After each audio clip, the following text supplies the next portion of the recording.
Now, The Hunt Palmer Show. Yes! I feel like I've been waiting for this my entire life. You're listening to The Hunt Palmer Show on 104.5 ESPN, Baton Rouge. Jolly good fun. Jolly good. Locking down the middle of the day. America's favorite daytime fun show. Live from the Mercedes-Benz of Baton Rouge studio.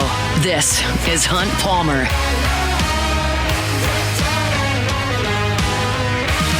Welcome in a Wednesday edition of the Hunt Palmer Show. Taylor Sharp here with you, sitting in for Hunt Palmer. Talked to him earlier today. The plan, at least the initial plan, is for him to be back tomorrow. If not, looks like Friday, almost a certainty. But I will touch base after the show, and we'll see if he's back either tomorrow or Friday. But for the time being, I am here with you. We got Jacob Beck. We got Cassie Spazzali. Guys, how we doing today? Doing great. Cassie, on a scale of 1 to 10, how's the post-workout soreness going? Oh, it's like a good 7 or 8. And I'm struggling. Let's just preference by saying that this workout was not yesterday. It was actually 2 days ago. The second day is always worse. The second day is always worse. Okay. I will give her props for that, especially leg day. Leg day, second day is always worse. Leg day is so bad. And like I haven't gone to the gym in so long. I used to dance every day. So like I just went back thinking that I could go back and like do all this heavy stuff. And I am so regretting it. And man, I had to take the elevator today. My sister came in. She made me take the stairs. That was rough. We're making it though. We're making it. A video may or may not have been taken of you Very walking embarrassing. down the stairs, It was very embarrassing holding on the watching railing. Hester laugh at me. Yeah. All right, look, we got a jam-packed show today. The Saints made some big-time moves yesterday afternoon after we got off the air. One move I really like, the other move I don't like at all. We'll get into those. Koki Riley going to join us at 1:15 for his normal spot. We're going to preview LSU baseball as they head in to the first SEC weekend series of the 2025 season. Obviously, they're taking on the Missouri Tigers. We'll get Koki's thoughts on that. We got a What If Wednesday at 1:30. Excited about that. A few little short notes on LSU football. We'll have Matthew Bruni on. We'll talk spring. We'll talk LSU basketball. And then we'll recap LSU baseball and LSU softball. Both of them huge wins last night in dominating fashion. We'll get into that, and then we'll close things out with Take It or Leave It. But let's get the show started like we do every day with the Genesis Opening Drive. It's time for Hunt's Opening Drive, presented by Genesis of Baton Rouge. The New Orleans Saints were busy in free agency yesterday. We'll start with the biggest of the two signings and the one that I actually like. The Saints have agreed to terms with former Kansas City Chiefs safety Justin Reid. This is reportedly a 3-year contract agreement worth $31.5 million. I think this is a great signing. He's been in the league for 7 years. Over those 7 years, Justin Reid, 580 total tackles, played in 106 games. He had 2 interceptions just a season ago, 5 tackles for a loss, 2 hits on the quarterback. Not only is he a safety, he's a guy that you can move around.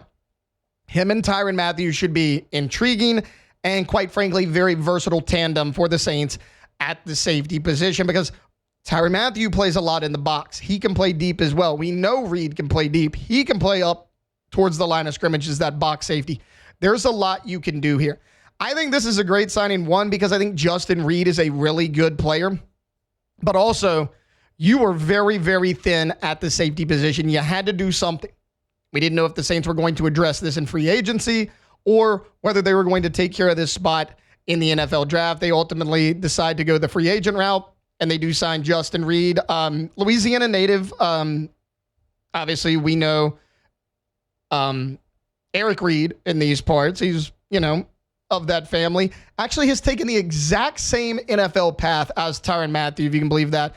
They both started their careers with the Houston Texans, went on to win Super Bowls at the Kansas City Chiefs. Now they are together at the New Orleans Saints. Again, I mentioned 7-year NFL vet, former 3rd-round pick. Here's the big one, because I talked about he can play at the line of scrimmage. He can play in coverage. The Saints struggled at missing a lot of tackles last year on defense. That was kind of one of their biggest things. He's missed just 9.8% of his tackle opportunities throughout his entire 7-year NFL career. I mean, think about it. I just said 7 years, 580 total tackles. That's a lot of tackles for a safety in just 7 years. I really like this signing. I think it was good all the way around. And when you look at what he was projected to make in free agency, the Saints technically got him on a discount. His projected contract in free agency, PFF put it out, was 3 years, $46.5 million. The Saints got him for 3 years, $31.5 million. About $22.5 million of that is fully guaranteed. I think it's a great signing. I'm excited to see what Brandon Staley can do with Matthew and Reid at that safety spot. They are both so versatile. And that really helps you on the back end because we knew Tyrann Mathieu was going to be here, right? They recently restructured his deal in the past 48 hours. So he's going to be on this team at least next year. But outside of him, you had Jordan Howden, who had been very up and down. He had been kind of a hit or miss player, showed flashes as a rookie. Last year kind of took a step back. And then Will Harris, who was a free agent, he wound up signing elsewhere, so you don't even get him back. You basically had Tyrann Mathieu, Jordan Howden, and nothing else. You had to add a safety, and they had a big one. They had one of the top free agent safeties on the market. Excellent signing for the New Orleans Saints. Look, when you free up cap space, these are the type of moves you have to make. I get it. Everyone all the time blames Mickey Loomis for kicking the can down the road. I'm guilty of it too. It's because you never really see them do anything with that. This is the type of free agent hire where you look at it and you say, okay, I understand why maybe you backloaded Derek Carr's contract a little bit more or you freed up that cap space because they think they're in win now mode. I've said multiple times, I'll continue to say it. I don't think this team is in win now mode. But Mickey Loomis, Kellen Moore, and the rest of the staff and front office members certainly do think that they can make a run at this thing. And maybe they can't. Maybe I'm wrong. But moves like this, it does inspire a little bit of confidence because at least the Saints are being aggressive. Some of you will sit at home and be negative about the Saints regardless and say, they spent $31 million on a guy at safety when they can't compete. I get it, but at least they're trying something. That's a lot better than what we've seen from the Saints in the past. So I really like the signing of Justin Reid. The other news that broke as far as a re-signing, I don't like as much. The Saints have announced that they are re-signing Juwan Johnson, the tight end. It's a 3-year deal worth up to $34.5 million. The base of the deal will be about $30.5, and he could get $21.5 of that guaranteed. He's only 28 years old. I don't like this move. Yes, you needed a tight end. I don't think you needed Juwan Johnson. Johnson's been very inconsistent. Look at what he did in his Saints career. Juwan Johnson, we'll go just this past year. Played in all 17 games, started just 5 of them because it was kind of a tight end by committee. Foster Moreau started more of the games, even though Juwan Johnson's receiving numbers were a little bit better. 66 targets, 50 receptions, 548 yards, 3 touchdowns. That's fine. That's fine for a tight end. He is a little bit of a one-trick pony, though, not much of a blocker, which is why you have Foster Moreau. I'm good with keeping multiple tight ends, but I want a guy with a little bit more versatility because, kind of now you put in Foster Moreau, there's a better chance that the tight end's going to be blocking. You put in Juwan Johnson, well, he's probably not blocking at all. Let's back off a little bit. It's probably a passing play where Juwan Johnson's going to run a route. It just makes your offense a little bit more predictable, but look, we had talked about it. Could you go trade for a young tight end? Is there anybody in the draft that you like? Because at this point, you're running it back with the exact same group you had last year. Last year, you had Juwan Johnson, Foster Moreau, Taysom Hill. That's what you have this year. Foster Moreau is going to be on the team in all likelihood. You just re-signed Juwan Johnson long-term, and I don't think you could trade Taysom Hill because of his contract. He'll likely be back as well. Because that's something you want to do. In my opinion, there was inconsistencies at tight end last year. It was a question mark. And you're running it back with the exact same guys. You reward Juwan Johnson with a bigger contract. Has he earned it? Foster Moreau on the last year of his deal. Taysom Hill not getting any younger. He's also coming off of an injury. How healthy is he going to be once the season starts? What does this do for the thought of Tyler Warren in round 1? He's a guy we've talked about on pretty much every show in this building of, hey, this is a guy that the Saints could target at 9 overall. And I think everyone's pretty much in agreement that you would take Tyler Warren because tight end was that big of a need. I don't think you go there. First off, I don't know how much of a priority tight end is now in the draft. The Saints are good running it back with the guys they had a year ago. Secondly, it's a very deep tight end class. Look, Gunnar Helm, Colston Loveland, Mason Taylor, all 3 of them 2, I think for sure, of those guys will be there when you pick at 40. Maybe they'll even be there in round 3. Elijah Arroyo from Miami's coming out. Harold Fannin Jr. from Bowling Green, who led every tight end in every single category last year in college football. He might even be there in the 4th or 5th round. So if you're not going to go tight end anymore, I don't think they go Ashton Jeanty. I know a lot of people are talking about that. I don't think they do that. I don't think they should do that. You're not going interior D-line. You need a pass rusher, but I don't think you're doing that first round now that you drafted, re-signed Chase Young. You're not going safety first round. And you're not going tight end. Once again, this kind of paints a little bit of a clearer picture for what maybe the Saints will do in the first round. I don't think they go O-line. I think it kind of right now boils down to 2 guys. The first one's Will Johnson, who, if he's there at 9 when the Saints are picking, I hope the Saints pick Will Johnson. You have a big need at corner.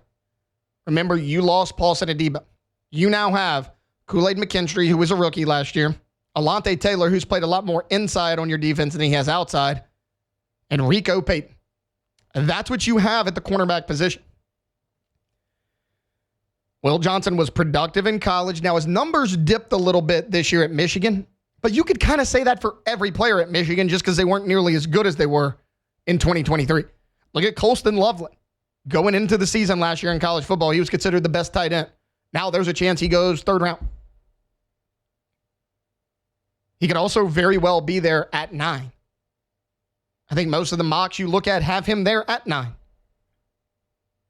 So I think if Will Johnson's there, you got to take it. However, look at what the Saints have done in free agency. The guys they've decided to re-sign. It's all been on the defensive side of the ball. So maybe you can look at this and say, the Saints have focused all their attention in free agency on the defensive side of the ball. That means they're going to be offense heavy in the NFL draft. That is a totally reasonable thing to think. That brings me to Teteroa McMillan, the wide receiver out of Arizona. He's 6'4". He's 220 pounds. You don't have anybody on your team like that at the wide receiver position. Look, I really like Chris Olave. I liked it when you took him in the first round. Concussions, no concussions, take that out of the equation. I'm not sure Chris Olave is a number 1 wide receiver in the NFL. I think he's a heck of a wide receiver too. And with almost certainty, Rashid Shaheed is not a number 2. He's a number 3. He's a guy that can beat you deep. He's an undersized guy. He is not a number 2 wide receiver. He'll certainly make some plays for you, though. I like Rashid Shaheed. I think he has a role on this team for sure. But you need that big-bodied possession receiver on the outside, and you just don't have it. Teteroa McMillan's there. Put up good numbers in the Big 12. Multiple years. I really like Teteroa McMillan. So maybe they do go offense heavy in the draft. The reason I think they need to go Will Johnson and not Teteroa McMillan is that the cornerback position is not very deep in this draft. You have Will Johnson. Jedi Barron right now, kind of borderline first-round pick. Really depends on where he falls and who's there. He's a guy that could go in the first round. I don't know if the Saints spend the 9th overall pick on him, but I like Jedi Barron. He was at Texas. He was an outside corner on a top 5 defense in college football. Outside of that, though, I mean, Maxwell Hairston from Kentucky, he had a good combine, but he kind of had an up and down college career. He's like the 3rd or 4th best corner right now on all the big boards. You're not deep at corner at all. Receiver, you are deep. You have McMillan. You have Matthew Golden. You have Luther Burden. I mean, those are just the top 3 guys. And let's say all of them go in the first round. They very well, maybe there's quality guys you can get later in the draft. You're very deep at wide receiver. So I like Will Johnson and Teteroa McMillan. I think they're both a big need. But honestly, just because of what's left in the draft and what could potentially be there at 40 overall, I think at this point, if Will Johnson falls to you at number 9, you have to take him. He has to be a member of the Saints if he falls to number 9. Just because there is a big gap between him and the next corner. There's not that big of a gap between Teteroa McMillan and a Matthew Golden, a Luther Burden, or whoever else you want to put on that list. Is it Johnson? Is it McMillan? We'll see. Maybe it's neither of those guys. I think maybe that's the direction, though, that the New Orleans Saints are looking. All right, we're going to take a quick timeout. When we get back, Koki Riley is going to hop on with us. This is his usual Wednesday spot at 1:15. Gonna talk LSU baseball. The Tigers will begin SEC play this Friday against the Missouri Tigers. We'll get Koki's thoughts on it on the other side here on the Hunt Palmer Show, 104.5 ESPN, Baton Rouge. The Hunt Palmer Show. Genesis of Baton Rouge, genesisofbatonrouge.com. They're the only fully exclusive Genesis dealer in the state of Louisiana, and they're right here in Baton Rouge. I told y'all earlier this week, we were driving, my wife goes, "Oh, that's that car I really like. It's a Genesis." And she had no idea that I even do this. I was like, yeah, they're really nice. They're really, really nice. And you should know it too. You don't see a ton of Genesis on the road because it's fairly new to our city here. They've only been at that location for a year and a half, but go check it out. It's a luxury vehicle. It's a luxury experience to be a Genesis driver. That means 3 years of complimentary maintenance, a 10-year, 100,000-mile warranty. It's a luxury experience at a reasonable price over at Genesis of Baton Rouge. Every single car that's on the lot at Genesis of Baton Rouge is online at genesisofbatonrouge.com. And all of them, every single model, from the entry level to the highest end, come with the same safety features. Safety is a priority for Genesis. Go check them out. Genesis of Baton Rouge. They're online at genesisofbatonrouge.com. That's Genesis of Baton Rouge. You're listening to The Hunt Palmer Show on 104.5 ESPN, Baton Rouge.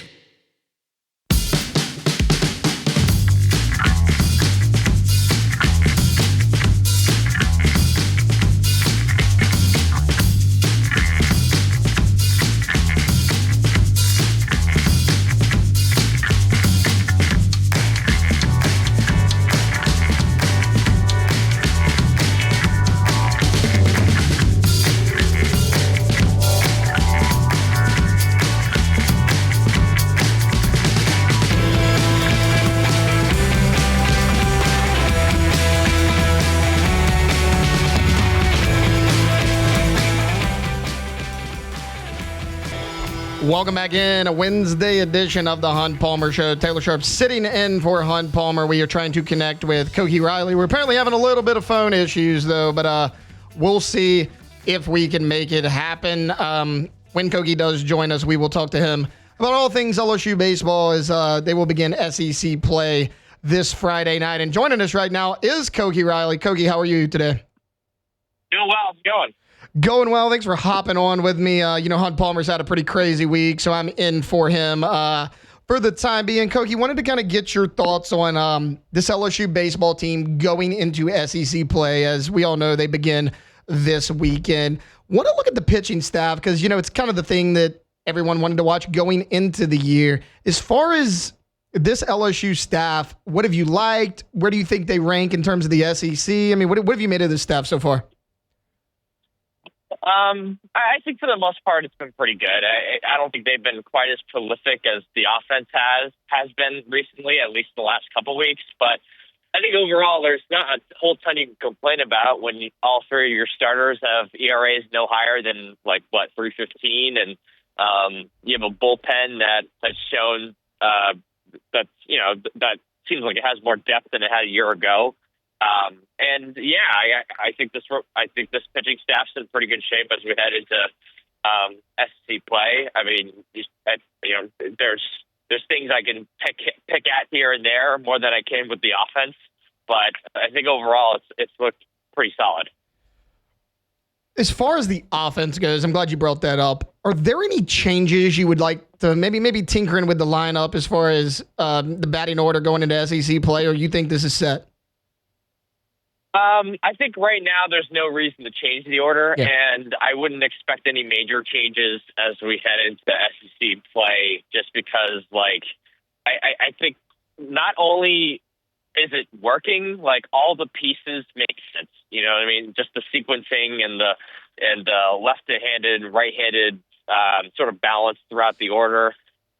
When you put all that into consideration, I have trouble seeing why you'd make a change. For example, Derek Curiel, I mean, the guy has a 600 on base percentage and he's gone on base in every game. So why in the world would you not have him lead off? Or why would you change that? And then Jared Jones hitting second, he's really started playing better at that number 2 hole. And then he has someone to get on base ahead of him in Curiel, and someone like Danny Dickinson right behind him, who's second on the team in home runs only to him. So,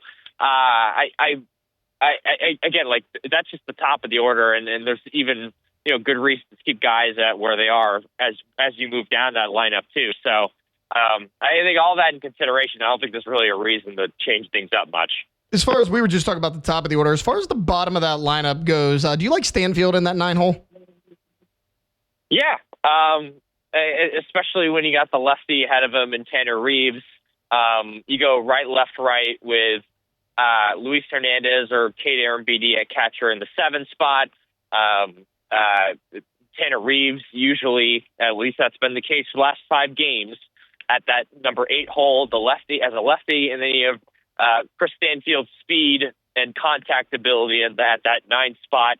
And, they don't need Chris Stanfield necessarily to be as good as Derek Carriel has been offensively this season. So you're putting less pressure on him in that 9 spot. But when you look at his athleticism and you look at his ability to put the ball in play, he's definitely better than most other 9 hitters around the country, to be honest with you. So, as long as they can get something from him offensively, a little bit more than what they got from that center field spot last year, where Paxton Kling was really struggling and Max Bingham really struggled. As long as they can get more juice out of that spot than they did a year ago, and especially given how good Stanfield also is defensively, I think they're going to be very happy with what they get at the bottom of the order there. Koki, I'm glad you mentioned when we were talking about Stanfield having Tanner Reeves right in front of him. Reeves has kind of been one of the hot storylines, right, for the past week or so. Do you think he's locked up that job at third base? I think you're still going to see some looks from Michael Braswell against some lefties. I think those 2 guys are still more or less in the platoon. 4 of the last 5 starting pitchers have been right-handed pitchers, which I think one of the main reasons why you've seen Reeves play so much lately. But he also started one game. One of those games was against a lefty, so that was pretty notable at the time. But again, it's only one game. You don't want to overreact to it too much. But given the way Reeves is playing, it's hard not to consider him to be the everyday favorite if push came to shove. But I also don't think that necessarily means that you're not going to see Michael Braswell, whether it's off the bench in certain situations as to face a left-handed pitcher, or to come in defensively, because he's probably more equipped defensively to fill that third base role than Reeves is, who really hasn't played much third base in his career until now. So I think that's just kind of the state of the third base room right now. Reeves has been playing better and is probably going to earn the majority of the playing time as long as that continues. But at the same time, you're going to see some Michael Braswell. Koki Riley, LSU beat reporter for The Advocate, joining us right now. Koki, shifting back a little bit towards that pitching staff, is this the most stability Jay Johnson's had in his weekend rotation, like going into SEC play since he's been here? That's a good question. I tend to say yes because of the depth of it and the fact that you kind of know who your Sunday guy is and you have stability there. The 2023 team heading into conference play was fairly stable because they were healthier, so the bullpen was deeper and you didn't have to worry about the Sunday spot quite as much. But I think it's close with that 2023 team, where, last season you had questions on that final game, given some of the struggles that Thatcher Hurd was already having in non-conference play. Then the year before that, they barely had 2 starters, let alone 3. So I think among the 4 years, this is one of, if not the most stable situations they have in the rotation, because they have 3 starters they can at least, generally rely on. I mean, again, I could pick nits and what Chase Shores has been doing. He's giving up quite a bit of contact. It's 6 runs in the last 2 starts. That hasn't been perfect. But at the same time, it's still, much better than what they've had for the most part in Jay Johnson's tenure when it comes to that number 3 starter role. As far as Gavin Guidry goes, look, we know that he's been such a good closer for this team at times during his career, but as good as Case and Evan looks on the back end of this, what do you think maybe Gavin Guidry's role will be when he does return? I think it's going to be something pretty similar to what he's been doing, and if not an elongated version of that, because of the fact that maybe that won't be out of the chute because he's coming back from an injury, but they stretched him out during the preseason for a reason, to give him the ability to not just throw well for an inning or two, but for 3 or 4 innings. To pitch multiple times over a weekend. That was kind of the goal for them over the preseason. It seemed like it was clicking at least to some degree, and he went the drive line this offseason to sort of sharpen his stuff further and improve his stamina.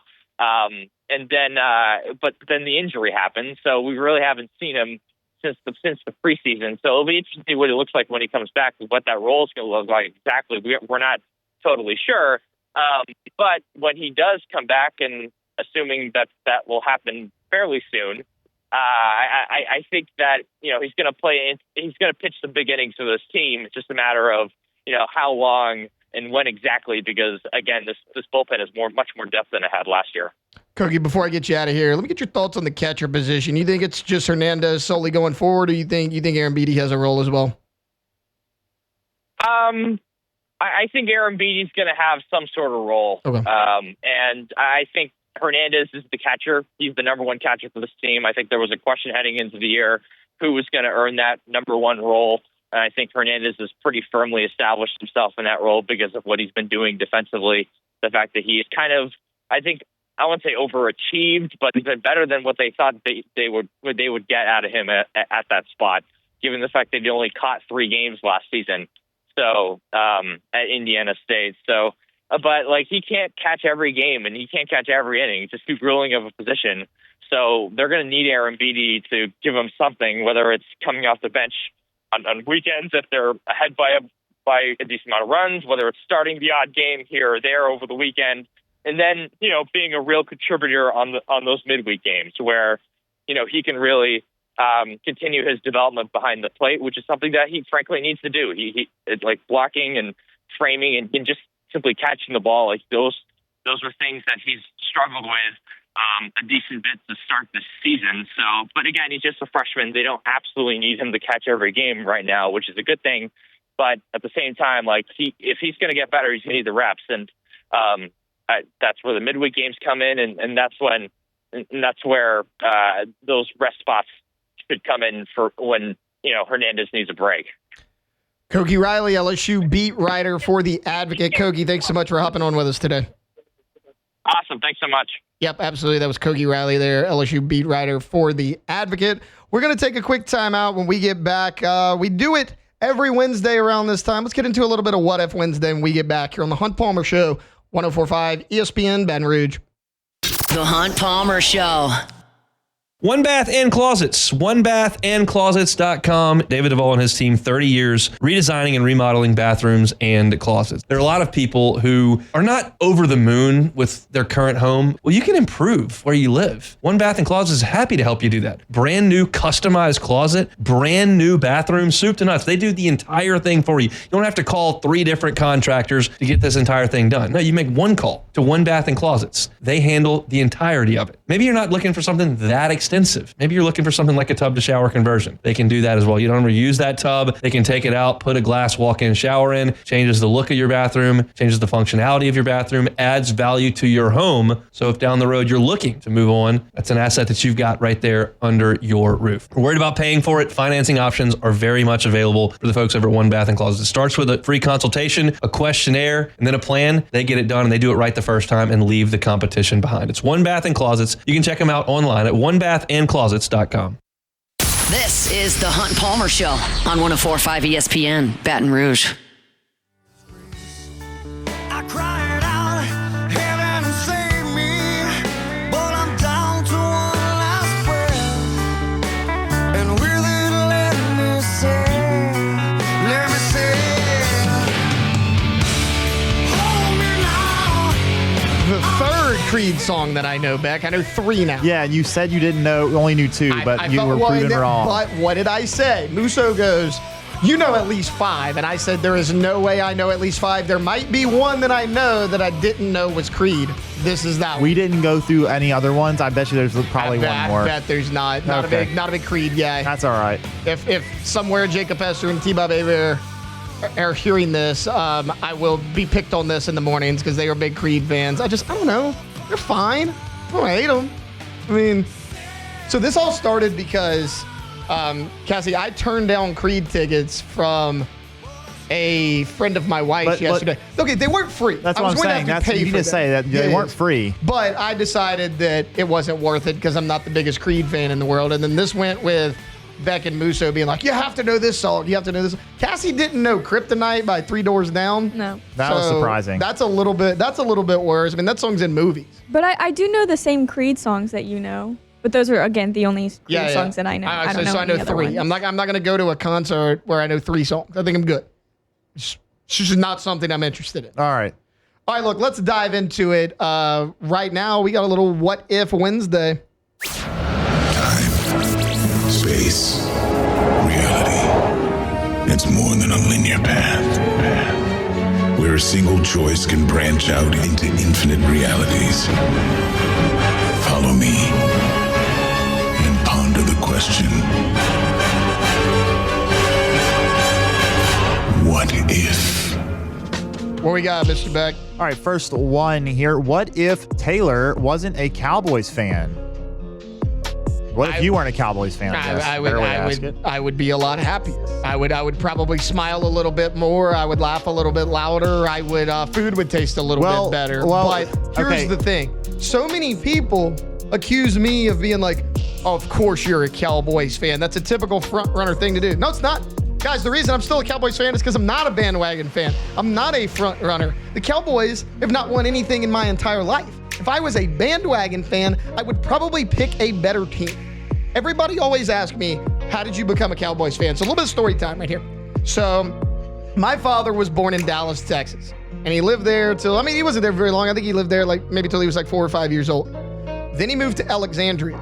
But also keep in mind, my dad was born in the early 60s. So even when he went to Alexandria, the Cowboys were the only team on TV. So his dad was a Cowboys fan from living in Dallas. And when they moved to Alexandria, him and his dad watched the Cowboys together every Sunday morning or whenever the Cowboys played. And then it just kind of got passed down to me. I was just kind of born into a Cowboys family. If it was the team of my choosing, I would have chosen a better one, but I can't bail on them now, guys. Well, I was going to say, too, if you weren't a Cowboys fan, I guess the likely other team you would be is probably a Saints fan, which you would have been happy for a short time, but now obviously recently. Yeah, is there a difference right now? Is there a difference right now? Not really. No. Not really, but I'd probably be a little bit happier, but look, guys, I'm loyal. I'm loyal to a fault sometimes, and this is one of those areas. All right, next one here. What if Cassie could never walk downstairs again? I don't think she can. I don't think this is a what if. I think it's Cassie can't walk down the stairs anymore. She was capable, and she did walk downstairs earlier this morning after our meeting, but it was a very bad struggle for her to do it. So we shall see how I feel tomorrow. Cassie's going to show up in a wheelchair tomorrow because Jesse forced her to walk 1 flight of stairs today. You gonna push me around? Yeah, it'll be a workout for me. Look, it'll be mutually beneficial for both of us. Sure, why not? All right, this next one is from Matt Musso himself, the esteemed producer of AFR. What if the hot sign at Krispy Kreme didn't exist? I don't think I'd go. Okay. Here's the thing. I don't go unless the hot sign is on. I'm gonna wait. I'm gonna let you two answer this first. I have a hot take on Krispy Kreme, so I'm gonna go last. Okay, you're gonna say that you don't like it.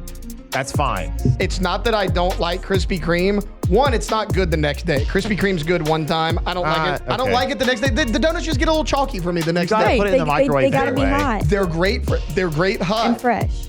Mary Lee Donuts is significantly better than Krispy Kreme. Okay, that's not the discussion we're having right now, Taylor. The discussion is whether or not the hot sign at Krispy Kreme didn't exist. And if it didn't exist, I probably would never go. Here's the thing, though. What's the closest? Is they have Plank one, the only one? Yeah, they have one on Plank. That's not remotely close to me. Yeah, no, they used to have one on Segan Road, but it closed years ago. Yeah, I can't tell you the last time I've even been to a Krispy Kreme. The one on Plank's closest to me, and I live almost within walking distance of a Mary Lee, so I never go to Krispy Kreme. No, it's doesn't affect me that much. There's one right by my house in Metairie. It's pretty good. Yeah, I know they have some in New Orleans and Metairie, but unfortunately in Baton Rouge, just the one in North Baton Rouge. But all right, let's move on here. Next one. What if you could teleport anywhere, but every time you do it, you age 2 years?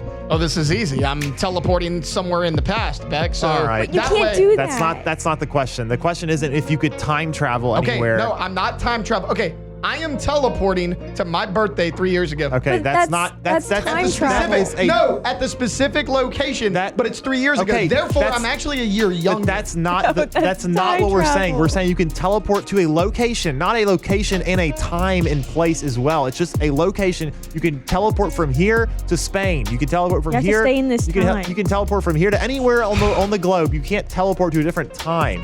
Anywhere? Yes. I don't know. Krispy Kreme.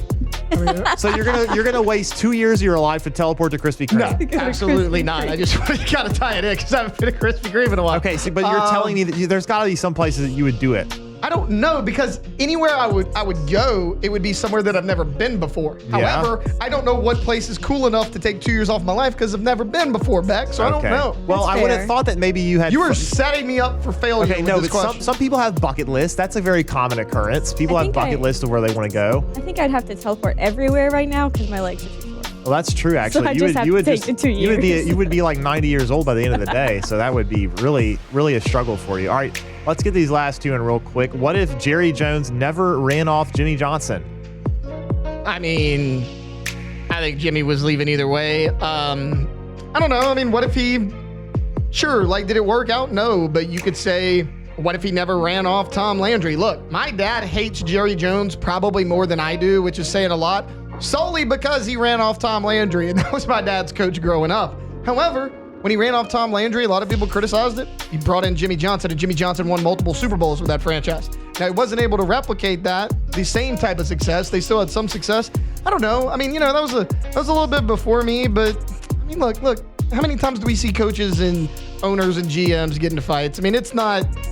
I'm not criticizing Jerry for that. I'm criticizing Jerry for the last 15 to 20 years. Everything else, I don't care. Last 15 to 20 years, he's been awful.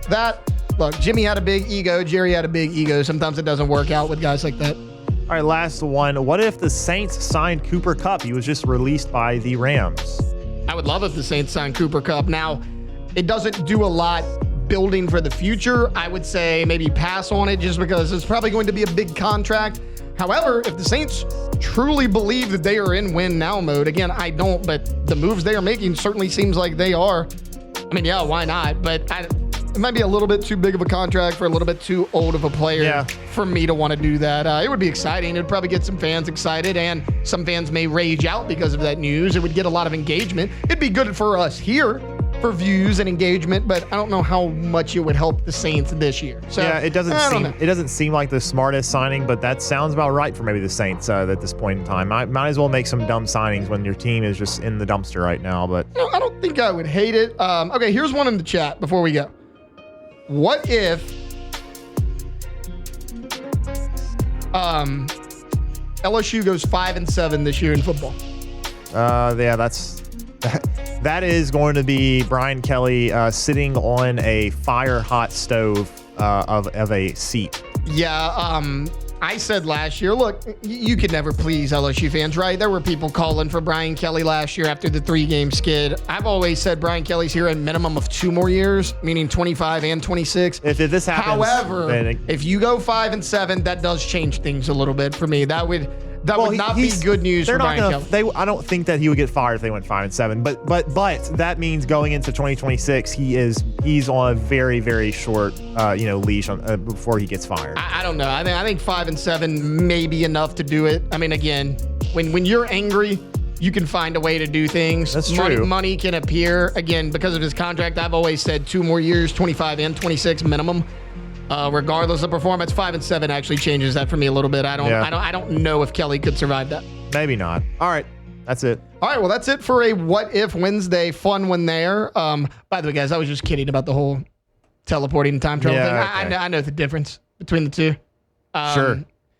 All right, look, when we come back, a few little short sports stories I want to mention. Brian Kelly has hired a former Miami Hurricanes defensive assistant to LSU staff, and Marquez Valdez-Scantling has signed a contract, not with the Saints, though. We'll mention both of those on the way back here on the Hunt Palmer Show, 104.5 ESPN Baton Rouge. The Hunt Palmer Show. Highland Insurance Group, HighlandIG.com is the website. Property and casualty or group employee benefits. Your one-stop shop for all things insurance is, of course, the Highland Insurance Group. If you're a business owner and you don't have a great relationship with your insurance broker, they're just the guy who came with the lowest premium number, that's one way to handle it, but it might not be the best way, especially when something happens. Whether it's a hurricane or a car accident or a cyber breach or a lawsuit or an injury. When that happens, you're going to need your insurance to respond. And if you only have the insurance in place because it was the cheapest one, it may not.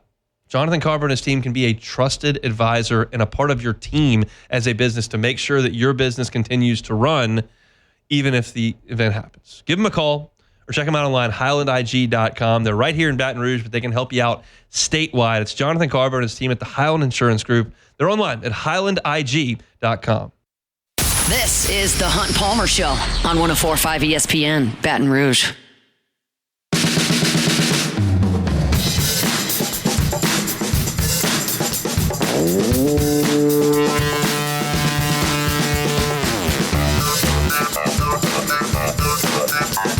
Welcome back in. Wednesday edition of the Hunt Palmer Show. Taylor Shepard with you. Final segment of hour number one. Not a ton of time. Few topics I do want to get to, though. It was reported yesterday that Brian Kelly and the Tigers are expected to hire former Miami Hurricanes defensive analyst Mark St. Felix.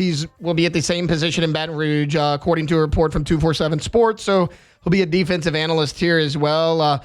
Look, St. Felix has a chance to come in, work under Corey Raymond with the defensive backs. That seems like it's likely where he's going to be. Look, he comes from Miami, so Brian Kelly recently hired former Miami defensive coordinator Lance Guidry to be a senior defensive analyst. So St. Felix will come in. That'll be a familiar face on this staff. It was also said that he was critical in getting some big-time DB recruits to Miami. He was one of the lead recruiters for Jabari Antoine, who ultimately did not sign with LSU. Apparently, a large portion of that is due to the recruiting acumen of one Mark St. Felix. So, look, it looks like a solid hire. He's a guy that, again, I mentioned, he has familiarity with Lance Guidry. He's been at multiple Power 4 programs. He's been with the Miami Hurricanes, Kansas State. Those were his two most recent stops. Look, solid hire for Brian Kelly and his staff. You can never have too many analysts. I mean, that's something we always talk about, that now that they have lifted the limits on the number of analysts you can have on your staff, you can never have too many, especially a guy like that who seems like a pretty good recruiter. He was able to recruit Jabari Antoine. He's been at a number of Power 4 programs, and he has familiarity with Lance Guidry, so it's always nice to have that kind of cohesion on the staff. Okay, just a few more minutes before we get out of here. The Seattle Seahawks, we all know that they traded DK Metcalf to the Pittsburgh Steelers. They've cut Tyler Lockett, the 32-year-old wide receiver. He's meant so much to that team, but it was just time to move on. They're kind of in full rebuild mode because they trade DK Metcalf. They trade Geno Smith for Sam Darnold, which is a deal that I'm still not crazy about. And then they flat out cut Tyler Lockett. So you're like, okay, they're in rebuild mode. You got Jackson Smith and Jigba. They needed somebody next to him. Tom Pelissero, NFL Network insider, was the first one to report on this news. Multiple people have reported it now. The Seattle Seahawks are signing veteran wide receiver Marquez Valdez-Scantling to a one-year deal. That is big for the New Orleans Saints because, Valdez-Scantling was a guy that maybe the Saints would have brought back. I mean, he was kind of your only bright spot on that offense late in the season that had all of those injuries. Look, Olave was out with his concussion issues. Rashid Shaheed had an injury that forced him to miss the rest of the season. I mean, that's not even including Derek Carr. You had to go with Spencer Rattler. You went with Jake Haener for a little while, back to Spencer Rattler. I mean, it was kind of a turnstile there at a number of positions, but you were able to sign Marquez Valdez-Scantling halfway through last year, and he was a bright spot on your roster. I mean, without Valdez-Scantling, your offense is actually way worse than it wound up being. He scored a multitude of touchdowns for you in New Orleans. He kind of flashed really from the day he stepped foot on the field for the New Orleans Saints. He will no longer be there. It is a one-year deal worth up $5.5 million. I am a little surprised that the Saints weren't able to match that. Look, Valdez-Scantling, only 30 years old. He burst onto the scene with the Green Bay Packers, right, with Aaron Rodgers. That's kind of where we first got the first look at him. He joined the Kansas City Chiefs. look, he went 2 for 2 with them in Super Bowls. He was with them for 2 years. They won back-to-back Super Bowls. And then last year, he was with the Buffalo Bills for 1 point of the year, then later with the Saints. And again, I thought that he did a really nice job with the Saints. He was a nice deep threat for you, which you did not have at all once Rashid Shaheed went down with injury, because you didn't have very many receivers. I mean, you had Mason Tipton for a time. Cedric Wilson was kind of your de facto like wide receiver 2, wide receiver 3. Once those injuries occurred, he wasn't really a threat to take the top off the defenses. It was really a guy like Marquez Valdez-Scantling. I mean, he was kind of your do-it-all player for you, if you will. Really good signing for the Seattle Seahawks. It gives Sam Darnold another weapon to use out there in Seattle. We'll see what Sam Darnold does. I personally think he's going to take multiple steps back from what we saw at Minnesota, but a good signing for the Seahawks nonetheless. Again, a proven player, only 30 years old. You got him for pretty cheap, just $5.5 million, 1-year deal. And now the New Orleans Saints still very much in the wide receiver market. We talked about it a little bit earlier in the show. Do they go Will Johnson in the first round at corner, or do they go Teteroa McMillan at wide receiver to fill some of the void partially left by a Marquez Valdez-Scantling? Okay, that's going to do it for hour number 1 of a Wednesday edition of the Hunt Palmer Show. Coming up in hour number 2, top of the hour, we're going to be joined by Matthew Bruni. We'll kind of recap the LSU basketball season, get his thoughts on LSU versus Mississippi State tonight in the SEC tournament. What kind of chance did the Tigers have? I imagine he's going to say not very much of a chance. And we'll talk some LSU football as they are on the practice field for spring practice. That's all coming up. We'll also talk a little LSU football. Hunt Palmer had a write-up kind of recapping the first day of LSU spring practice. We'll talk baseball and softball. And, of course, we'll wrap this thing up like we do every day with a little bit of take it or leave it. Hour 2 coming up. We're jam-packed. Stay tuned. It's the Hunt Palmer Show, 104.5 ESPN Baton Rouge. The Hunt Palmer Show.